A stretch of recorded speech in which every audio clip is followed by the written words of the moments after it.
Hello everyone, good morning to all. Welcome back to Parcham. I am पूजा।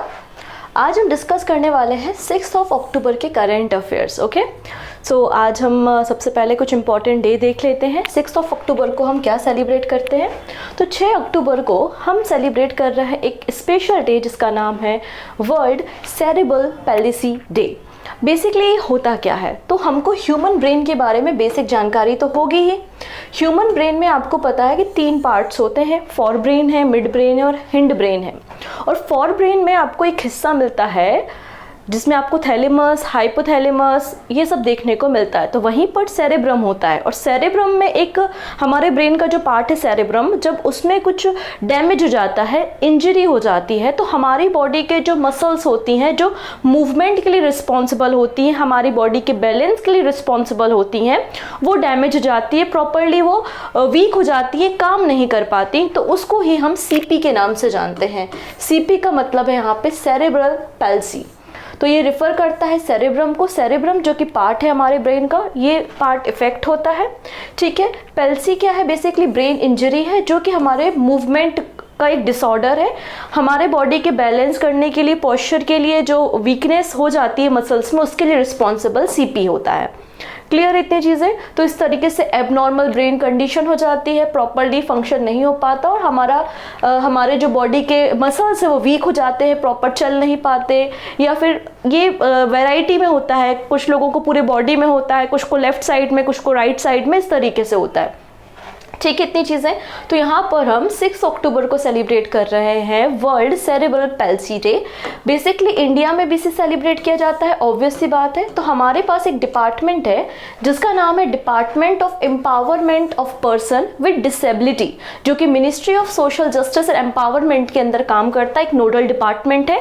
हमारी country के अंदर जितने भी लोग हैं जो दिव्यांगजन हैं या फिजिकली डिसेबल पर्सनस हैं, उन सब के वेलफेयर के लिए, उनको देखना, उनका डेवलपमेंट करना, ये सारा काम इसी डिपार्टमेंट के अंदर किया जाता है। तो लोगों को इस पर्टिकुलर डिसीज के बारे में अवेयरनेस दिलाने के लिए 6 अक्टूबर को सेलिब्रेट हो रहा है वर्ल्ड सेरेब्रल पैल्सी डे। अब यहाँ पर इसकी थीम क्या है? Together stronger. ये इस साल यहाँ पर थीम है, तो आपको थीम याद रखनी है। या क्वेश्चन ऐसा भी आ सकता है कि सीपी जो डिसीज है वो बेसिकली किस ऑर्गन को इम्पैक्ट करती है? तो आंसर हो जाएगा ब्रेन। किसे? ब्रेन को। ठीक है, इतनी चीजें। चलिए, इसके अलावा एक छोटी सी इन्फॉर्मेशन है आप लोगों के लिए, आई थिंक बहुत सारे लोगों को पता भी होगा। हमने एसएससी का न्यू कोर्स लॉन्च किया है फॉर 2024 एग्जाम्स, जो 2024 में एसएससी और जो वनडे एग्जाम्स होने हैं उनके लिए। बेसिकली एक जीए कोर्स है ये। इसमें आपको polity, economy, history, science, geography, static, GK, art and culture सब कुछ यहाँ पर मिलने वाला है। ठीक है, हर एक जो वीडियो होगा या हर एक जो टॉपिक होगा 2 पार्ट्स में होगा। पहले पार्ट में थ्योरी लेक्चर होगा, सेकंड पार्ट में लास्ट 5 ईयर में पूछे गए डिफरेंट एग्जाम के पीवाईक्यूज आपको देखने को मिलेंगे। इस तरीके से एक कोर्स अभी फिलहाल लॉन्च कर दिया गया है और लगातार इसमें वीडियो अपलोड होते जा रहे हैं। तो यहाँ पर अगर आप देखेंगे मार्च अप्रैल तक, मतलब आपके एग्जाम से पहले ही ये सारा कोर्स कंप्लीट हो जाएगा और आपको ये सारे वीडियोस वहाँ पे मिलेंगे। पीडीएफ को आप डाउनलोड भी कर सकते हैं। क्लियर इतनी चीज़ें? इसके अलावा आप इंडिविजुअल भी कोर्सेज को ले सकते हैं। ठीक है, तो एक बार आप विजिट कर लीजिएगा perchamclasses.in, या फिर हमारे परचम का जो एप्लीकेशन है प्ले स्टोर पे अवेलेबल है, वहां से भी आप इसे डाउनलोड कर सकते हैं। नेक्स्ट बात करते हैं आज के करेंट अफेयर्स के बारे में। तो करेंट अफेयर्स की पीडीएफ हम सभी को पता चल चुका है कि टेलीग्राम पे अवेलेबल होगी, तो टेलीग्राम से आप डाउनलोड कर सकते हैं, फ्री ऑफ द कॉस्ट होती है। हिंदी में भी होती है, इंग्लिश में भी अवेलेबल होती है, तो आप इसको यहाँ से डाउनलोड कीजिए। और वीडियो पसंद आता है तो वीडियो को ऑब्वियस सी बात है शेयर करना, ये तो बताने वाली बात होती नहीं है। ओके है, लास्ट में एक क्वेश्चन ऑफ द डे भी होगा, उस क्वेश्चन ऑफ द डे का आंसर आप हमें कमेंट सेक्शन में दे सकते हैं। ओके, सो स्टार्ट कर लें आज का करंट अफेयर्स कुछ इंपॉर्टेंट पर्सन के साथ।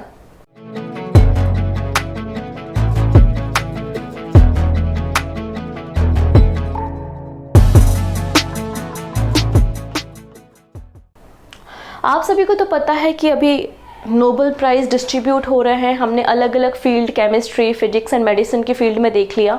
आज हम नोबेल प्राइज़ देखने वाले हैं लिटरेचर की फील्ड में। ठीक है, लिटरेचर की फील्ड में 2023 का नोबेल प्राइज़ किसे दिया है? एक ही पर्सन को दिया है, एक ही पर्सन को ये अवार्ड दिया जा रहा है। ठीक है। बेसिकली स्वीडिश एकेडमी जो कि स्टॉकहोम में है, उनके द्वारा ये अवार्ड दिया जाता है लिटरेचर की फील्ड में जो कंट्रीब्यूट करते हैं। तो यहाँ पर आप देखेंगे नॉर्वे के एक साहित्यकार हैं जिनका नाम है जॉन फोसे। तो जॉन फोसे को अपनी जो बुक है, अपने जो प्ले है, नाटक है, गद्य है, अपनी रचनाओं के लिए, वॉइस टू द अनसेबल के लिए बेसिकली इनको ये नोबेल प्राइज दिया जा रहा है। क्लियर? तो आपको जॉन फोसे का नाम याद रखना, एक ही नाम है तो किसी ट्रिक टेक्निक की ज़रूरत नहीं होगी।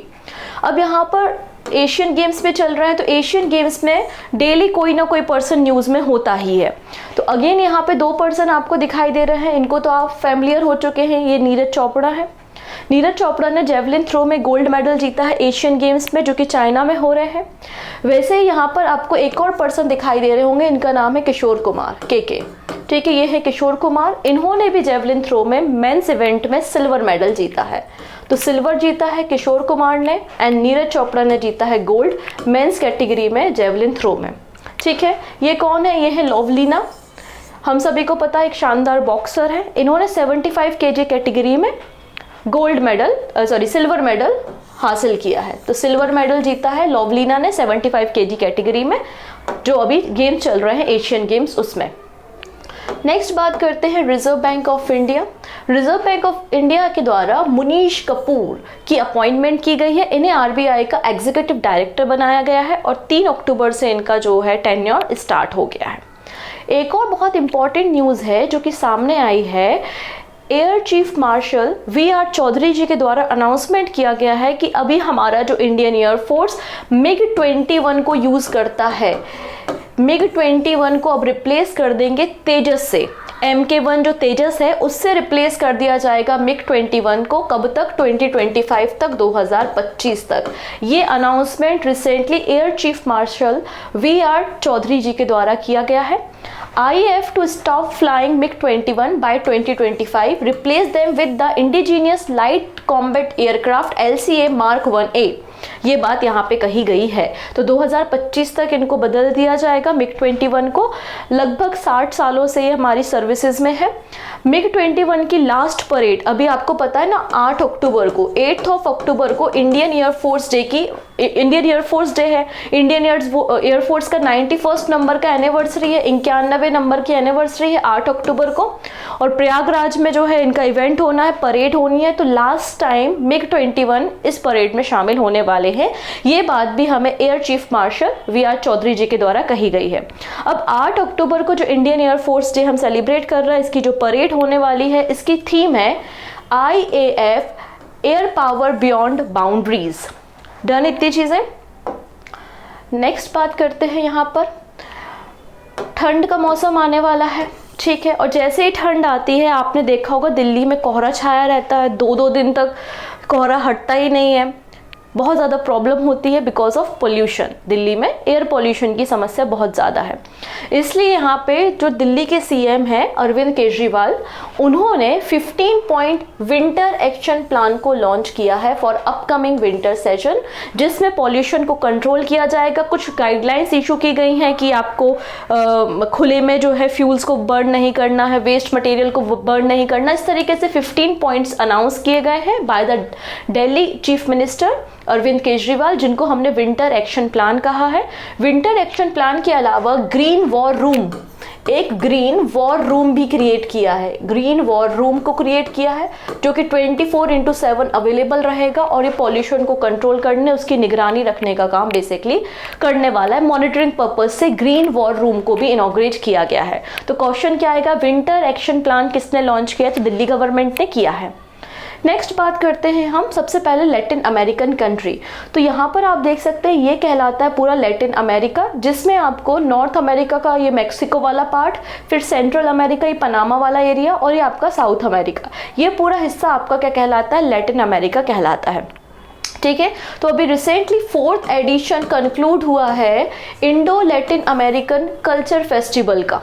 तो Indo Latin American culture festival का कौन सा एडिशन कंक्लूड हुआ है? तो 4थे नंबर का एडिशन है। इस इवेंट को किसने आयोजित किया था? तो आंसर हो जाएगा ICCR, मतलब Indian council for cultural relation के द्वारा नई दिल्ली में इस प्रोग्राम को आयोजित किया गया था। इसमें 3 कंट्री से 34 आर्टिस्ट ने पार्टिसिपेट किया था। वो 3 कंट्री कौन कौन सी? तो आप देख सकते हैं ये है कोलंबिया, कोलंबिया के बाद ये है चाइल या चिली। नेक्स्ट बात करते हैं इक्वाडोर, यहाँ पे मैप में यहाँ आएगा आपका इक्वाडोर। तो इस तरीके से 3 कंट्रीज यहाँ पे शामिल हुई है, उनके आर्टिस्ट शामिल हुए हैं। क्लियर है? तो ये कुछ शॉर्ट न्यूज़ थी, इंपॉर्टेंट थी, इसलिए स्टार्टिंग में डिस्कस कर लिया। आइए बाकी न्यूज़ को हम डिटेल में कवर करना शुरू करते हैं। सबसे पहले यहाँ पे हम मोबाइल फ़ोन यूज़ करते हैं, उसमें हम 5G आजकल यूज़ कर रहे हैं, काफ़ी फास्ट हमारा इंटरनेट फैसिलिटी हमको मिल रही है। तो इसलिए यहाँ पर देखेंगे आप एक रैंकिंग, एक स्पीड टेस्ट इंटरनेट कनेक्शन के लिए एक रैंकिंग बेसिकली जारी की गई है ओखला के द्वारा। ओखला जो है बेसिकली एक यूएस बेस्ड कंपनी है जो कि एक स्पीड टेस्ट इंडेक्स को जारी करती है कि किस कंट्री में इंटरनेट कनेक्शन कैसा है, अपलोडिंग डाउनलोडिंग स्पीड जो है वो क्या है। तो लगभग 145 कंट्रीज का एनालिसिस किया गया और जिसमें इंडिया की जो रैंकिंग आई है वो 47वें नंबर की आई है इंटरनेट कनेक्शन के मामले में, इंटरनेट की स्पीड के मामले में। ठीक है ना?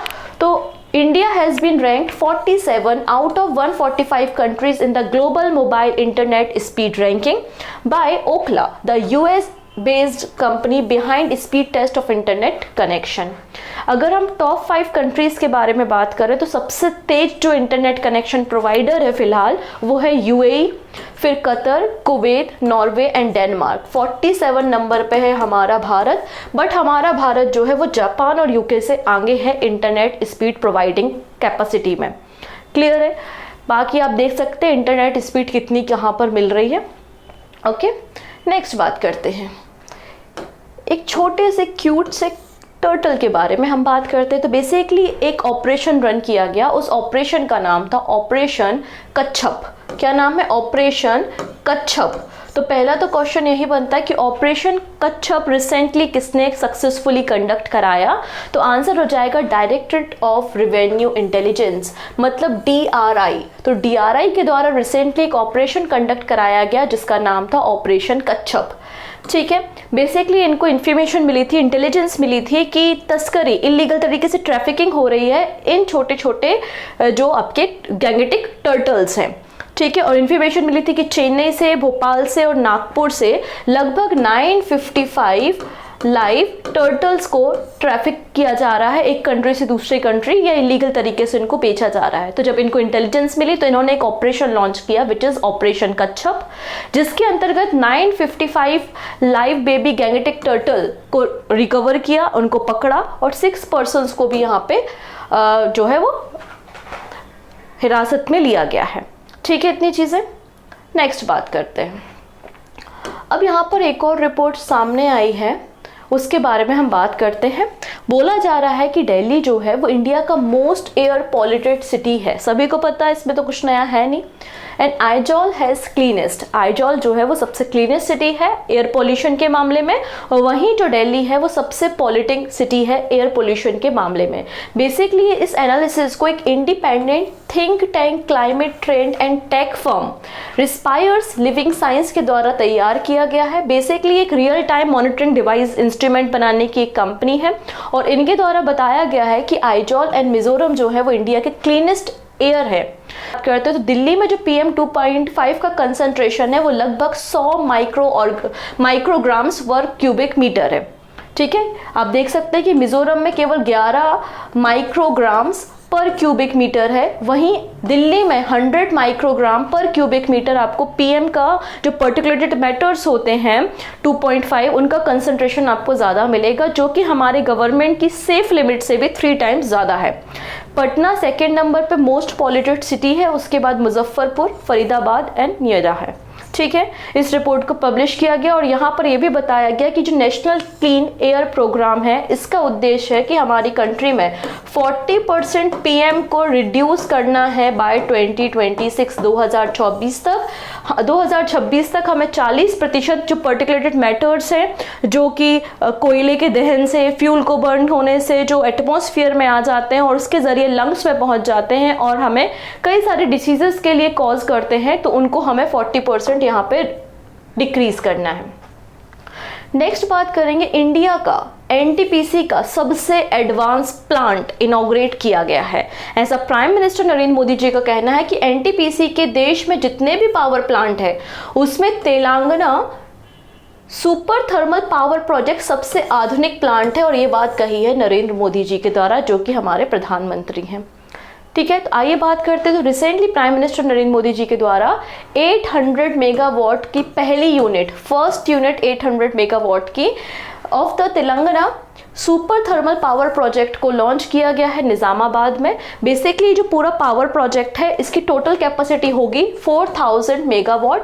अभी इसकी पहली यूनिट 800 मेगावाट की लॉन्च की गई है, सेकेंड यूनिट बहुत जल्दी ऑपरेशन में आ जाएगी। तो टोटल कैपेसिटी कितनी हो जाएगी? 4000 मेगावाट की टोटल कैपेसिटी हो जाएगी।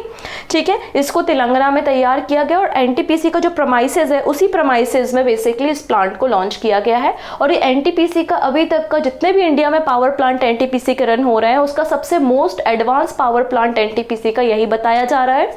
ये लो रेट में इलेक्ट्रिसिटी को प्रोड्यूस करेगा, साथ ही साथ कार्बन एमिशन को रिड्यूस करेगा। ऐसी बात भी कही गई है क्योंकि इसमें कुछ एडवांस टेक्नोलॉजी का यूज किया है जो कि कार्बन कंजप्शन को या कार्बन एमिशन को जो है वो रिड्यूस करने का काम भी करेगा, कोल कंजप्शन को भी रिड्यूस करेगा, ये बात यहाँ पर बताई गई है। ठीक है, it is located on the premises of the NTPC. तो एनटीपीसी का जो एग्जिस्टिंग पावर स्टेशन है रामगुंडम में, वहीं पर 800 मेगावाट की यूनिट को इंस्टॉल किया गया है, इनॉग्रेट किया गया है। और 85% इसका जो भी प्रोडक्शन होगा वो तेलंगाना स्टेट को ही इलेक्ट्रिसिटी सप्लाई करने में किया जाएगा। अब बात करते हैं NTPC national thermal power corporation के बारे में। ये हमारे भारत की लार्जेस्ट इंटीग्रेटेड पावर यूटिलिटी है जो कि हमारे कंट्री का 1/4 पावर की रिक्वायरमेंट को पूरा करती है। अलग अलग तरीके से इलेक्ट्रिसिटी प्रोड्यूस करती है ये पानी से, मतलब हाइड्रो इलेक्ट्रिसिटी है, थर्मल है, थर्मल के अलावा विंड एनर्जी और सोलर एनर्जी पर भी ये काम करती है। इनकी जो टोटल इंस्टॉल कैपेसिटी है अभी भारत में वो 73 गीगावाट की आपको देखने को मिलेगी। क्लियर? चलिए नेक्स्ट बात करते हैं हम यहाँ पर एक साइंस का छोटा सा टॉपिक। जब हम साइंस में पढ़ते हैं तो हम बात करते हैं कि हमारी जो बॉडी है वो बहुत सारे नंबर ऑफ सेल से बनी है। ठीक है, कोशिका जिनको हम बोलते हैं, और सेल्स जो होती हैं वो बेसिक फंक्शनल यूनिट होती है। बेसिक फंक्शनल यूनिट या फिर स्मॉलेस्ट यूनिट हमारी बॉडी की होती है। स्मॉलेस्ट यूनिट हमारी बॉडी की क्या होती है? सेल होती है, ये बात हमें पता है। ठीक है, अब जो सेल होती है तो आपको पता है कि सेल के अंदर यहाँ पर कुछ लिक्विड भरा हुआ होता है। सेल में कुछ लिक्विड भरा होता है जिसको हम क्या कहते हैं? जिसको हम साइटोप्लाज्म कहते हैं, जिसको हम कोशिका द्रव्य या फिर साइटोप्लाज्म के नाम से जानते हैं। ठीक है, और इसके सेंटर में होता है न्यूक्लियस जिसको हम केंद्रक के नाम से जानते हैं, और सेल की स्टडी को हम साइटोलॉजी के नाम से जानते हैं। ये बातें तो पता है। ठीक है, अब ये जो न्यूक्लियस है ना, इस न्यूक्लियस में एक धागे जैसा स्ट्रक्चर भी हमको मिलता है जिसको हम क्रोमेटिन कहते हैं। और ये क्रोमेटिन बाद में बड़ा जब हो जाता है, मतलब मैच्योर हो जाता है, तो ये जो क्रोमेटिन है वो गुणसूत्र मतलब क्रोमोसोम में कन्वर्ट हो जाता है। क्रोमेटिन किस में बदल जाता है? क्रोमोसोम में। तो क्रोमोसोम कहाँ पे पाए जाते हैं? सेल के न्यूक्लियस में पाए जाते हैं। क्रोमोसोम को हम गुणसूत्र के नाम से जानते हैं। और ये जो क्रोमोसोम होते हैं इसमें पाया जाता है डीएनए। डीएनए हम सभी को पता है जेनेटिक मटेरियल होता है। डीएनए में जीन्स पाए जाते हैं जो पेरेंट्स से बच्चों में ट्रांसफर होते हैं, इसलिए पेरेंट्स के जो नेचर होता है या कैरेक्टरिस्टिक्स होती है वो कुछ हद तक बच्चों से मेल खाती है, इस तरीके से होता है। ठीक है, तो क्रोमोसोम में पाए जाते हैं डीएनए। कितने क्रोमोसोम पाए जाते हैं? तो 23 पेयर ऑफ क्रोमोसोम हमको पाए जाते हैं। और ये जो डीएनए पाया जाता है क्रोमोसोम में, ये कवर होता है किससे? हिस्टोन प्रोटीन से, क्योंकि डीएनए में है यूजफुल इंफॉर्मेशन।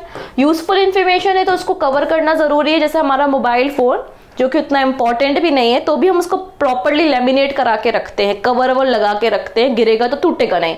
फिर तो ये जीन्स है, डीएनए में क्या है? जीन्स है। कितनी यूजफुल इंपॉर्टेंट इंफॉर्मेशन है तो इसका प्रोटेक्शन तो जरूरी है ही। तो डीएनए कवर होता है हिस्टोन प्रोटीन से। तो मैंने आपको क्या बताया कि हमारी जो सबसे छोटी यूनिट होती है वो सेल होती है। सेल में आपको अंदर जो लिक्विड भरा हुआ है उसको हमने साइटोप्लाज्म में कोशिका द्रव नाम दिया। अंदर एक सेंटर था जिसको न्यूक्लियस या केंद्रक कहा। इस केंद्रक में हमें क्रोमोसोम मिले 23 पेयर। ये जो क्रोमोसोम होते हैं उसमें डीएनए होता है और इसमें जो कवरिंग होती है वो हिस्टोन प्रोटीन की होती है। डन, इतनी कहानी हमें पता है। तो हम क्रोमोसोम के बारे में जानते हैं जिसमें डीएनए है। वैसे एक होता है राइबोसोम। राइबोसोम भी न्यूक्लियस में पाया जाता है और जो प्रोटीन की फैक्ट्री है, जो प्रोटीन बनाने का काम हमारी बॉडी में करता है।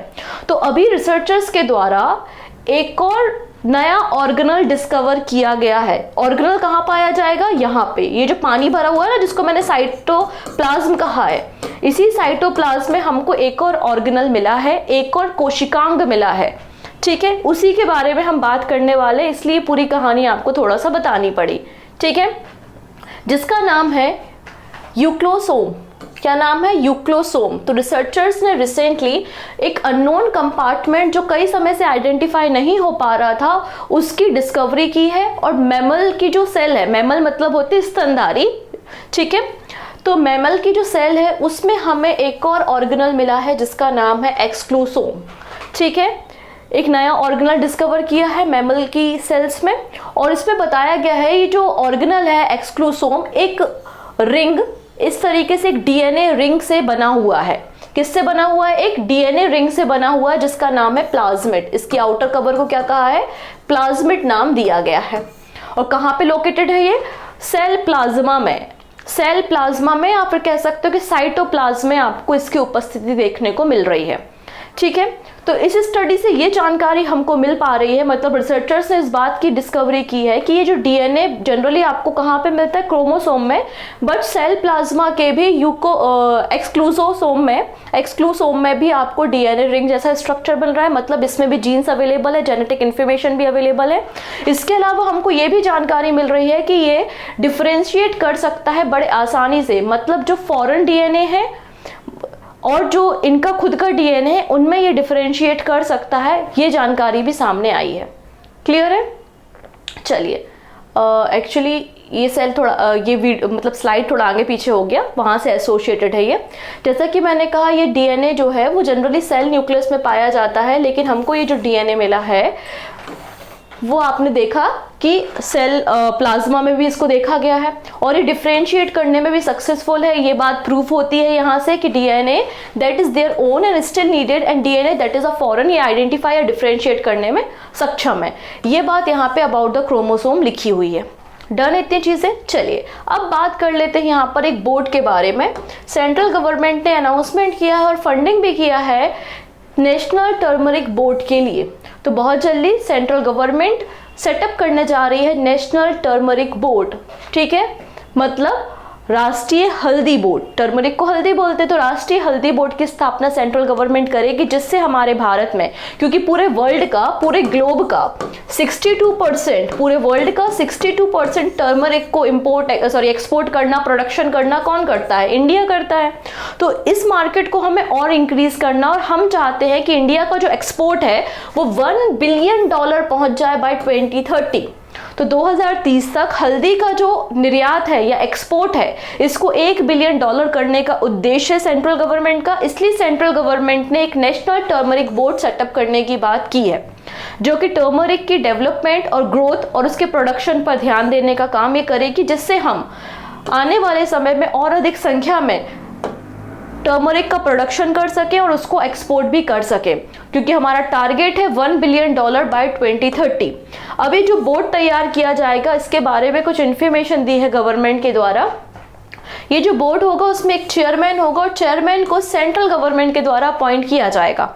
ठीक है, नेक्स्ट है, अब इसमें कुछ मेंबर्स भी होंगे। Ministry of Ayush, department of pharmaceutical, agriculture and farmer welfare, commerce and industry, ये अलग अलग जो मिनिस्ट्रीज है वहां के मेंबर्स इस बोर्ड का हिस्सा होंगे।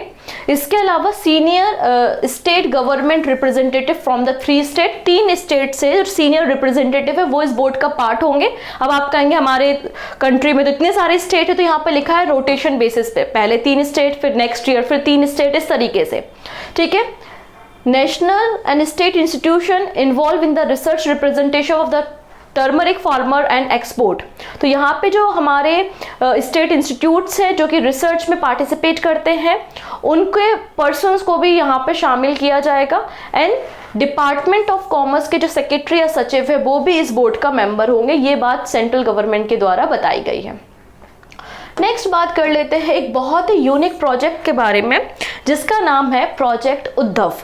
बेसिकली देखो, हमारी कंट्री में जो अलग अलग, चाहे वो इंडियन एयरफोर्स हो, इंडियन आर्मी हो, या हमारा जो भी डिफेंस का सेक्टर हो, हम अलग अलग टर्मिनोलॉजी का यूज करते हैं।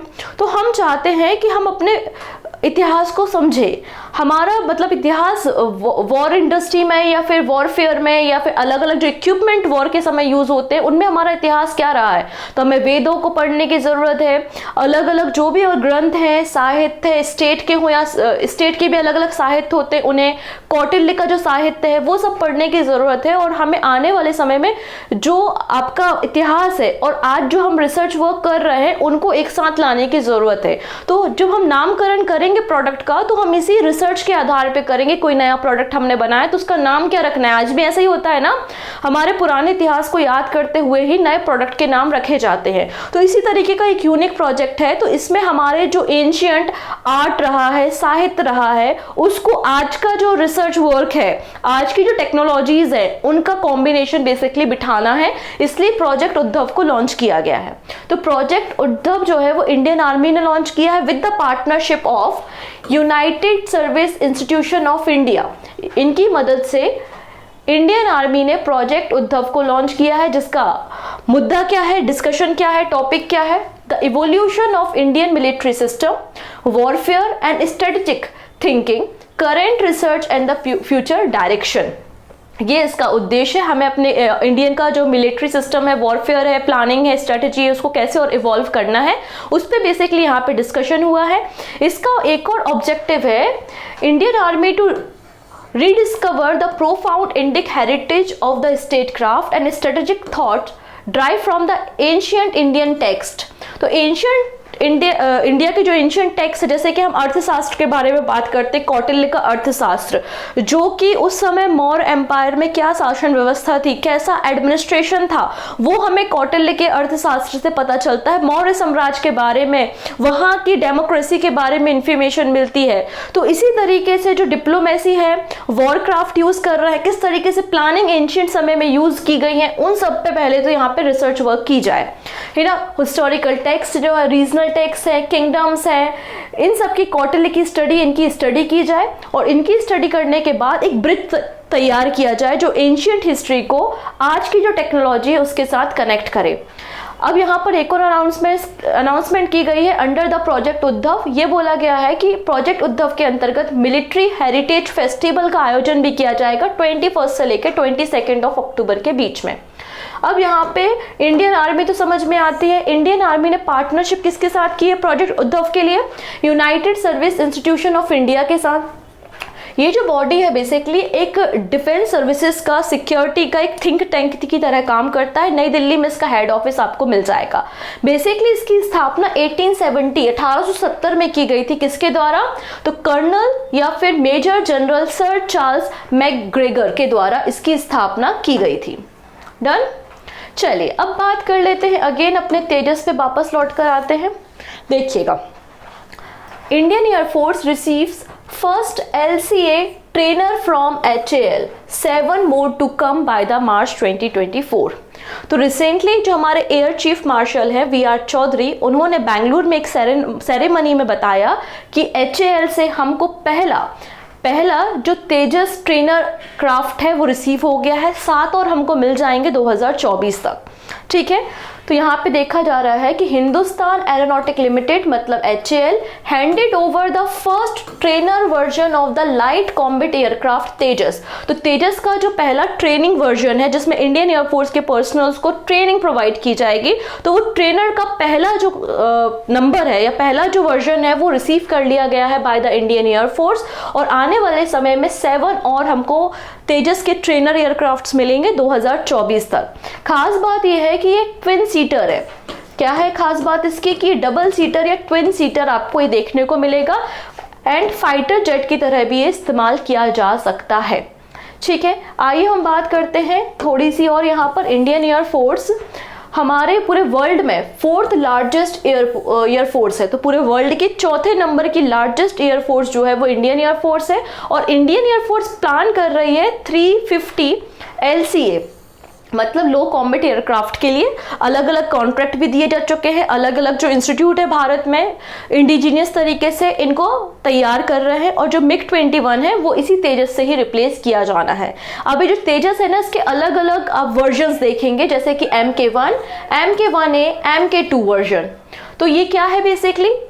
एडवांस टेक्नोलॉजी जब आते जाती है, जैसे कि GSLV Mark 1, GSLV Mark 2, GSLV Mark 3, तो लेटेस्ट वर्जन, नई टेक्नोलॉजी, अपग्रेडेड वर्जन, वही कहानी यहाँ पर है। तो ये LCA जो तेजस प्रोजेक्ट है, इसको 1983 में इनिशिएट किया गया था। मकसद क्या था? अभी हम जो MiG-21 यूज करते हैं और रशियन ओरिजिन वो फाइटर जेट्स हैं, उनको हमें रिप्लेस करना है और नया फ्लीट इंडियन एयरफोर्स में शामिल करना है। इसलिए MK1 और MK1A वेरिएंट लाए जो कि रिप्लेस करेंगे MiG-21 फाइटर्स को, और वही MK2 जो सीरीज है एयरक्राफ्ट की, वो MiG-29, Miraj 2000 and Jaguar fighters को आने वाले समय में रिप्लेस करेगा। तो ये हमारे कुछ करेंट अफेयर्स थे। आइए अब अंत में बात कर लेते हैं कुछ इंपॉर्टेंट क्वेश्चंस के बारे में। पहला क्वेश्चन है about the SIMBEX. SIMBEX India और सिंगापुर के बीच में होने वाली मैरीटाइम बायलैटरल एक्सरसाइज है, रिसेंटली सिंगापुर में कंक्लूड हुई है। पूछा जा रहा है कौन सा एडिशन है। सो आंसर हो जाएगा 30वें नंबर का संस्करण है। तजिंदर सिंह तूर, इनके बारे में मैंने आपको बताया था अभी रिसेंटली, इन्होंने गोल्ड मेडल जीता है एशियन गेम्स में। पूछा जा रहा है किस गेम से है, तो ये शॉटपुट से है, गोला फेंक से, ऑप्शन बी। नेक्स्ट है अविनाश सावले, इनके बारे में भी मैंने बताया था, इन्होंने भी मेंस स्टेपल चेस में गोल्ड मेडल जीता है एशियन गेम्स में। तो किसमें? 5000 मीटर, 3000 मीटर। 5000 वाली पारुल चौधरी है ना, ये 3000 मीटर। नेक्स्ट बात करते हैं ICC के द्वारा global ambassador of ODI world cup किसे अपॉइंट किया गया? तो सचिन भाई को, option B. Next, javelin throw में हिस्ट्री क्रिएट करने वाली पहली फीमेल जिन्होंने गोल्ड मेडल जीता है, तो अन्नू रानी, ऑप्शन ए। नेक्स्ट है रिसेंटली केमिस्ट्री की फील्ड में कितने लोगों को नोबेल प्राइज दिया? तो ट्रायो को मिला है, मतलब 3 लोगों को मिला है। ओके, नेक्स्ट बात करते हैं अफगानिस्तान क्रिकेट टीम के मेंटोर कौन बने हैं जो upcoming ICC mains world cup होना है? आंसर हो जाएगा यहाँ अजय जडेजा, ऑप्शन सी। फिर आपको बात करें क्रायो फॉर गुड मॉड्यूल, ये किसने लॉन्च किया? तो मिनिस्ट्री ऑफ एजुकेशन ने लॉन्च किया है, जिसका मकसद है स्पोर्ट के सेक्टर में फीमेल का कंट्रीब्यूशन बढ़ाना और जेंडर इक्वलिटी पे फोकस करना। नेक्स्ट है रिसेंटली कौन सा ऐसा राज्य है जिसने कॉनोकार्पस प्लांट को बैन कर दिया? तो आंसर हो जाएगा Gujarat, option A is the right answer. This is the question of the day. यहाँ पे बोला है कि क्वांटम डॉट्स, अभी रिसेंटली हमने नोबेल प्राइज के बारे में बात की थी, याद आया, केमिस्ट्री की फील्ड में। सो क्वांटम डॉट्स को यूज कहाँ पर किया जाएगा? जो कि ये टीवी और LED से भी रिलीज होते हैं, ये नैनो पार्टिकल्स बेसिकली। तो ऑप्शन है 4। आपको सही आंसर हमें बताना है कमेंट सेक्शन में। ओके है, क्वेश्चन क्लियर है? तो मिलते हैं हम नेक्स्ट वीडियो में, तब तक अपना ध्यान रखेंगे। Take care and bye bye.